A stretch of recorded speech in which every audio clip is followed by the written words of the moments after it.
এবার বড় হইতে শুরু করলো খাজা আব্দুল্লাহ।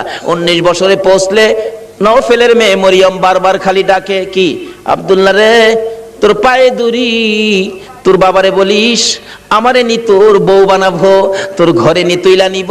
ও আব্দুল্লাহ, আমার বাবার কোটি কোটি টাকার সম্পদ, কেউ নাই, আমি মাত্র আছি।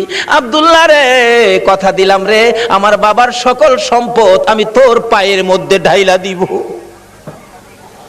আরে আব্দুল্লাহ, তোমার কপালে যা দেখি রে, এ নবীর আশায় আমি সব ডাইলা দিব। কিন্তু এইভাবে প্রস্তাব খালি আসতেই থাকে, কয়জনের প্রস্তাব শুনবে? অবশেষে লম্বা ঘটনা, মদিনার ছোটকালের বন্ধু ছিলেন ওহাব জোহরি। এবার চলে গেলেন ওহাব জোহরির বাড়িতে। দোস্ত আছো বাড়িতে? তোমার না ছোট্টকালে একটা মেয়ে দেখছিলাম, যে মেয়েটা খুব সুন্দরী, মেয়েটার নাম ছিল আমেনা, মেয়েটা কি বিয়ে দিয়ে দিছো? না, বিয়ে দেই নাই। তাহলে